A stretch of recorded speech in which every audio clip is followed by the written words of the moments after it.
Hello and welcome. आप सब ठीक होंगे और अच्छा कर रहे होंगे अपनी लाइफ में। काफ़ी गर्मी होने के बावजूद भी, गर्मी यानी ज़्यादा टेम्परेचर, अगर आम भाषा में कहें तो अगर टेम्परेचर को मेज़र करना हो तो हम थर्मोमीटर कॉमनली और भी बाकी तरह के डिवाइसेस से मेज़र कर सकते हैं। और मेनली टेम्परेचर को मेज़र करने के लिए 3 कॉमन स्केल होते हैं। पहला सेल्सियस, फिर सेकंड पर फ़ारेनहाइट और एट दी एंड केल्विन, जिनमें की सबसे सटीक और ग्लोबल स्टैंडर्ड जिसे कि पूरी दुनिया अपनाती है वो स्केल है केल्विन स्केल। तो आप लोग समझ ही गए होंगे कि आज हम बात करने वाले हैं केल्विन स्केल, जिनके नाम पर रखा गया, यानी कि लॉर्ड विलियम थॉमसन केल्विन की। शुरू से शुरू करते हैं केल्विन के बारे में। इनका जन्म 26 जून 1824 को आयरलैंड के एक टाउन जिसका नाम की बेलफास्ट होता है वहां हुआ था। इनके पिता का नाम जेम्स थॉमसन, जो कि मैथमेटिक्स के टीचर होते हैं इंजीनियरिंग कॉलेज में। इसका नाम होता है रॉयल बेलफास्ट एकेडमिकल इंस्टीट्यूशन। और इनकी माता का नाम मार्गरेट गार्डनर होता है, जो कि घर का काम देखती थी। बाकी ये टोटल 7 बहन भाई थे, जिनमें से ये चौथे नंबर के थे। जब ये 6 साल के थे यानी कि ईयर 1830 में, तो इनकी मदर एक्सपायर हो जाती है। बाकी जब ये 9 साल के थे यानी कि ईयर 1833 में, तो ये लोग ग्लासगो स्कॉटलैंड मूव कर जाते हैं, क्योंकि इनके फादर को यूनिवर्सिटी ऑफ ग्लासगो में पढ़ाने का ऑफर आता है। तो वो लोग बेलफास्ट शहर को छोड़कर ग्लासगो मूव कर जाते हैं। बाकी ये 10 साल तक बेलफास्ट में ही पढ़े और मेनली घर पर ही पढ़ाई की।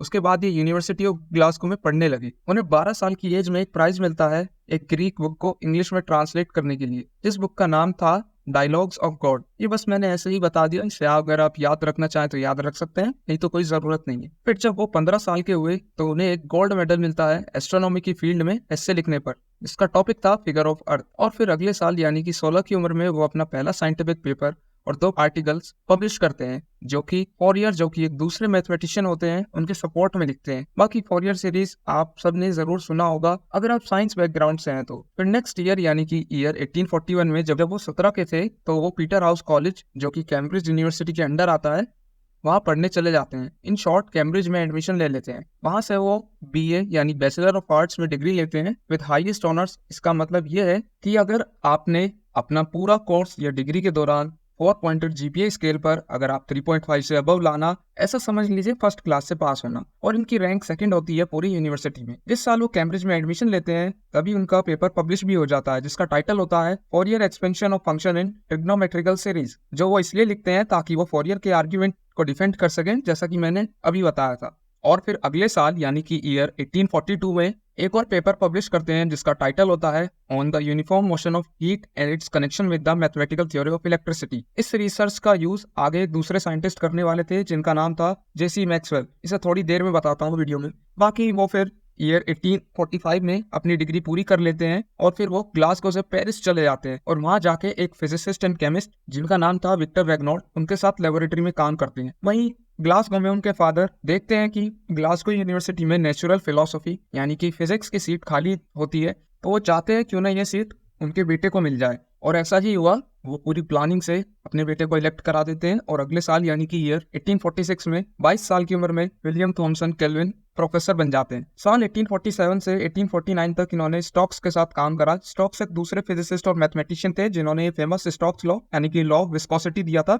जो कि हर जगह यूज होता है जहां पर भी फ्लूइड्स की हम बात करते हैं। इन्होंने उनके साथ कोलैबोरेट करा और हाइड्रोडायनेमिकल स्टडीज के बारे में जाना और पाया कि theory of heat and theory of fluids में काफी सिमिलैरिटीज है। और Scott Joule, in short Joule, जो कि एक अनदर फिजिसिस्ट थे जिनके नाम पर एनर्जी की एसआई यूनिट का नाम जूल रखा गया, उनको British association for the advancement of science के एक इवेंट में सुना, जहां पर जूल बता रहे थे कि हीट और मोशन को कैसे इंटरचेंज कर सकते हैं। वहां जूल कार्नोट के दिए हुए प्रिंसिपल से पूरी तरह सहमत नहीं थे, जो कि इंजन की एफिशिएंसी के बारे में बताता है। जूल कार्नोट के बताए हुए अप्रोच से हटकर एक नए तरीके से हीट एंड मोशन में कोरिलेशन ढूंढते हैं, जिसका use kelvin second law of thermodynamics को कंपाइल और बनाने में करते हैं। इसका मीनिंग सिंपली ये था कि हीट कभी भी कोल्ड बॉडी से हॉट बॉडी में स्पॉन्टेनियसली यानी कि एकदम से ट्रांसफर नहीं होगी। बाकी इसके बाद वो और जूल एक कंसेप्ट के बारे में बताते हैं जिसका नाम आगे चल करके जूल थॉमसन इफेक्ट पड़ता है, जो कि ये कहता है कि हाई प्रेशर से लो प्रेशर तक के एक्सपेंशन से गैस का तापमान कम हो जाता है। बाकी थर्मोडायनेमिक्स की फील्ड में एक्टिव रहने की वजह से उन्हें ये सोचता है क्यों ना एक ऐसा स्केल बनाया जाए जो कि एब्सोल्यूट टेम्परेचर बताए। तो वो इसकी डेवलपमेंट में लग जाते हैं और फाइनली हमें आज जिसे केल्विन स्केल कहते हैं वो बनकर तैयार होता है। दरअसल इस स्केल की नीड इसलिए पड़ी क्योंकि एक ऐसा स्केल चाहिए था जो कि एब्सोल्यूट टेम्परेचर सिर्फ पॉजिटिव बताए और जो कि पूरी दुनिया में एक स्टैंडर्ड बन सके, और वो इसे 1848 तक बना लेते हैं। इस केल्विन स्केल को एब्सोल्यूट टेम्परेचर स्केल भी कहते हैं और इसमें टेम्परेचर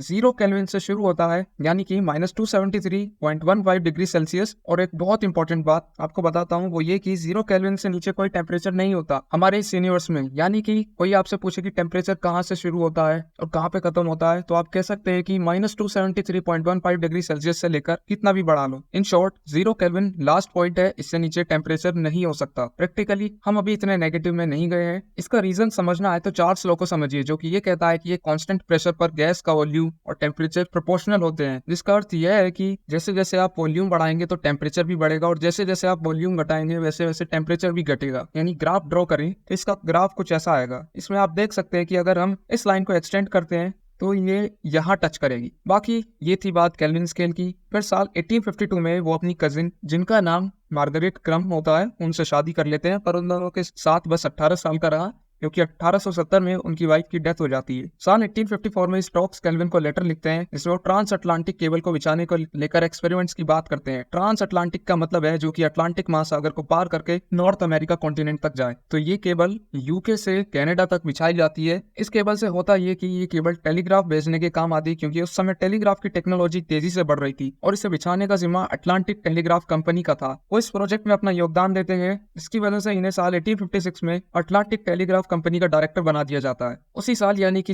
1856 में वो रॉयल सोसाइटी को एक पेपर भेजते हैं, जिसका टाइटल होता है dynamical illustration of the magnetic and helicoidal rotatory effects of transparent bodies on polarized light. इसकी वजह से उन्हें रॉयल मेडल भी मिलता है। इन्हें नाइट की उपाधि क्वीन विक्टोरिया से साल 1866 में मिली। नाइटहुड का मतलब यह है कि जिस भी व्यक्ति को ये उपाधि एज ए ऑनररी रैंक के रूप में मिलती है bye head of the state, ये सिर्फ उन्हें दी जाती है जो लोग अपने क्षेत्र में कुछ हटकर करते हैं। इससे ये होता है कि नाम के आगे सर लग जाता है, जैसे कि जितने भी यूके के महान लोग हुए हैं उनके नाम के आगे अक्सर ये सर लिखा होता है। जैसे कि एक एग्जांपल लूं तो सर आइजैक न्यूटन, ये एक बुक भी लिखते हैं एक दूसरे मैथमेटिकल फिजिसिस्ट पीटर ग्यूथायब टेट के साथ मिलकर, जिसका टाइटल होता है ट्रीटीज ऑन नेचुरल फिलोसफी, जो कि ईयर 1867 में पब्लिश होती है। बाकी फिजिकल इंस्ट्रूमेंटेशन को सुधारने में वो काफी माहिर थे, मतलब यही कि जो डिवाइसेस हैं किसी सिग्नल को नापने के लिए उन्हें कैसे बेहतर बनाया जाए। तो वो अपना खुद का एक डिवाइस बनाते हैं जिसका नाम वो मिरर गैल्वेनोमीटर रखते हैं। बाद में 1867 में वो साइफन रिकॉर्डर को भी बनाते हैं, जो कि ऑटोमेटिकली टेलीग्राफ रिसीव कर सकता था। वो ऐसे कई और भी इन्वेंशंस करते हैं। इसके अलावा उन्हें समुद्री यात्राएं करना पसंद था, तो वो कई नेविगेशनल इंस्ट्रूमेंट्स भी बनाते थे, जैसे कि मेरिनर कंपास और एक टाइड यानी लहरों के लेवल को मॉनिटर करने के लिए। ये सब उन्होंने तब करा जब उनकी वाइफ गुजर जाती है, तो वो एक यॉट खरीदते हैं जिसका नाम होता है लाला रू, जिस पर वो अपना काफी वक्त बिताया करते। एक तरीके से वो उनकी दूसरी लेबोरेटरी बन गई थी। बाकी नेविगेशनल का मतलब होता है रास्ता दिखाना, जैसे कि आज हम गूगल मैप्स में जगह का नाम डालते हैं और वो हमें रास्ता दिखा देता है। बाकी ईयर 1874 में ये दोबारा शादी करते हैं फ्रांसिस एना ब्लेंडी से, जो कि उन्हें मदीरा स्पेन में मिली थी एक यात्रा के दौरान। केल्विन 1884 में लॉर्ड बन जाते हैं अपने कनेक्शंस की वजह से और एक जाने माने सेलिब्रिटी वैज्ञानिक होते हैं। 1892 में वो एक टाइटल से जाने जाते हैं the Baron Kelvin of Largs, जिसमें कि बैरन का मतलब होता है औरों से श्रेष्ठ और लार्ज स्कॉटलैंड का एक शहर है। बाकी इनका जीवन ठीक चलता रहा और उन्होंने अपने इन्वेंशन से पैसे भी कमाए और नाम भी बनाया, पर एट दी एंड सबकी मंजिल एक ही होती है। इनकी डेथ 17 दिसंबर 1907 में हो जाती है ठंड की वजह से नेदरहॉल लार्ड्स में, जो कि स्कॉटलैंड का एक शहर है। वहां से इन्हें लंदन लाया जाता है और वहां वेस्टमिंस्टर एबी में इन्हें दफनाया जाता है। केल्विन का फ्यूनरल 23 दिसंबर यानी कि ठीक 6 दिन बाद होता है, क्योंकि उन्हें देखने दूर दूर से लोग आए थे, जिनमें की दूसरी यूनिवर्सिटीज के प्रोफेसर और कलीग थे। इनकी कब्र न्यूटन के जस्ट बराबर में। बाकी इनसे जुड़े कुछ फैक्ट जान लेते हैं। ये 16 साल की उम्र में अपना पहला साइंटिफिक पेपर लिखते हैं और एक एस्टीमेट के हिसाब से इनकी मृत्यु तक इन्होंने लगभग 650 रिसर्च पेपर लिखे और इनके नाम पर 70 से ज्यादा आइडियाज और इन्वेंशन पेटेंटेड हैं। ये ग्लासगो यूनिवर्सिटी के फिजिक्स के चेयरपर्सन की पोजीशन पर 75 साल की उम्र तक रहते हैं, यानी कि टोटल 53 साल तक। पढ़ाई के अलावा वो स्पोर्ट्स में भी अच्छे थे। उन्होंने स्कलिंग यानी चप्पू चलाने में मेडल भी जीते हैं कई बार। इसके अलावा वो और भी एथलेटिक एक्टिविटीज में एक्टिव रहे। जब वो पेरिस में थे तो उनकी मुलाकात एक व्यक्ति से हुई जिनका नाम था जोसेफ लियोवेल, जो कि एक मैथमेटिशियन थे जिन्होंने ट्रांसीडेंटल नंबर और उनकी सीरीज पर काम करा था। ट्रांसीडेंटल नंबर वो नंबर होते हैं जिन्हें कि हम डायरेक्ट न्यूमेरिकल वैल्यूज से रिप्रेजेंट नहीं करते, जैसे कि ई और पाई। आपने जरूर देखा होगा अगर आप साइंस बैकग्राउंड से हैं तो। इन्होंने दोनों ने फैराडे कॉलम के वर्क्स को स्टडी करा, जो कि इलेक्ट्रिकल थ्योरी के बारे में थे। इन्होंने फराडे को अगस्त 1845 में लेटर भी लिखा जिसमें वो ये बताते हैं कि उनकी कैलकुलेशंस कैसे मैग्नेटिक फील्ड लाइन और प्लेन पोलराइज्ड लाइट को अफेक्ट करती हैं। बाकी ये वो टाइम था जब बेबेज यानी कि चार्ल्स बेबेज, जिन्हें कि हम फादर ऑफ कंप्यूटर कहते हैं, वो कैम्ब्रिज में और लोगों के साथ मिलकर इलेक्ट्रिसिटी और मैग्नेटिज्म पर काम करते हैं, जिसकी वजह से आगे चलकर केल्विन इसे आगे बढ़ाते हैं। उस समय कई और महान वैज्ञानिक और अपने जगत के कई दिग्गज लोग भी रहे जिनका उन केल्विन कोई ना कोई संबंध रहा था, जो कि ये रहे Charles Babbage, Michael Faraday, James Prescott Joule, Gabriel Stokes, Fourier etcetera. और करे हुए काम को रेफरेंस लेकर और भी कई अन्य लोगों ने अपनी फील्ड में काम करा। उनमें से एक थे जेसी मैक्सवेल, जिन्होंने केल्विन के इलेक्ट्रिसिटी और मैग्नेटिज्म के वर्क्स को स्टडी करा और हमें ये 4 फेमस इक्वेशन दी। अगेन जिन्होंने साइंस में पढ़ाई करी होगी उन्हें मालूम होगा कि ये कौन थे और इनका क्या योगदान था। अगर आपको नहीं पता तो मैं बता देता हूँ, इन्होंने ये 4 इक्वेशन दी थी जो कि पूरी इलेक्ट्रोमैग्नेटिज्म का क्रक्स है। बाकी अगर आपको इन पर एक्सप्लेनेशन चाहिए तो कमेंट्स में बताना, यहाँ बताऊंगा तो वीडियो ज्यादा लंबा हो जाएगा। उनकी और डार्विन के बीच एक कंट्रोवर्सी हुई थी, डायरेक्ट नहीं इनडायरेक्ट, जो कि अर्थ की एज को लेकर थी। इसमें केल्विन कहते हैं कि पृथ्वी की एज 40 मिलियन साल के आसपास रही होगी, वहीं डार्विन के हिसाब से ये कहीं ज्यादा थी, पर इसमें एट दी एंड केल्विन की बात गलत हो जाती है। बाकी ये डेली चर्च जाया करते थे और ये क्रिश्चियनिटी एक डेडिकेटेड बिलीवर थी। इनके ऑनर में वर्ल्ड रेफ्रिजरेशन डे मनाया जाता है, जो कि इनकी डेट ऑफ बर्थ है। ये royal philosophical society of Glasgow के प्रेसिडेंट भी रहे, एक बार 1856 से 58 तक और 1874 से 77 तक। इन्हें कई ढेरों मेडल मिले और कई सोसाइटीज एंड साइंटिफिक इंस्टीट्यूशन के मेंबर भी रहे, जिनमें से कुछ ये रहे। एक मजे की बात बताऊं, चलिए बता ही देता हूँ। केल्विन इनका सरनेम नहीं है, ये नाम उन्होंने खुद रखा। वो ऐसे कि जब ये कैम्ब्रिज में पढ़ते थे तो कैम्ब्रिज के पास एक क्रीक यानी छोटी नदी बहती थी जिसका नाम केल्विन था। बाकी इन्होंने पियरी एंड मैरी क्यूरी की मदद भी करी, जिन्होंने आगे चलकर रेडियम की खोज करी। ये पहले ऐसे व्यक्ति थे जिन्होंने समुद्री लहरों का अध्ययन करा और उसे मेजर करने के लिए डिवाइस बनाया। इन्होंने ये भी बताया कि रंग और टेम्परेचर का क्या कोरिलेशन होता है, जो कि आज हम कैमरे की कलर फिल्म्स में यूज करते हैं। इन्होंने एटम का एक मॉडल भी सुझाया जिसे कि हम प्लम पुडिंग मॉडल के रूप में जानते हैं, जो कि शायद सबसे पहला मॉडल होगा जब आपने पढ़ा होगा 9th या 10th क्लास में। इनके नाम पर रखे गए कुछ साइंटिफिक कंसेप्ट के नाम ये रहे: Joule Thomson effect, Kelvin material, Kelvin water dropper, Kelvin wave, Kelvin Helmholtz instability, Kelvin Helmholtz mechanism, Kelvin Helmholtz luminosity, Kelvin transform, Kelvin circulation theorem, Kelvin bridge, Kelvin sensing, Kelvin equation, और इन्होंने term kinetic energy को भी नाम दिया था। और एक last fact और सुन लीजिए, वो ये कि ये ऐसे पहले साइंटिस्ट थे जिन्होंने डार्क मैटर के हाइपोथेटिकल कंसेप्ट को फॉर्मुलेट करा। बाकी इनके द्वारा कही गई कुछ इंपॉर्टेंट बातों को भी देख लेते हैं। केल्विन का मानना था कि जब आप जो बोल रहे हैं उसे नाप सकते हैं और इसे संख्याओं में व्यक्त कर सकते हैं तो आप इसके बारे में कुछ जानते हैं, लेकिन जब आप इसे नाप नहीं सकते, जब आप इसे संख्याओं में व्यक्त नहीं कर सकते, तो आपका ज्ञान संतोषजनक है। When you can measure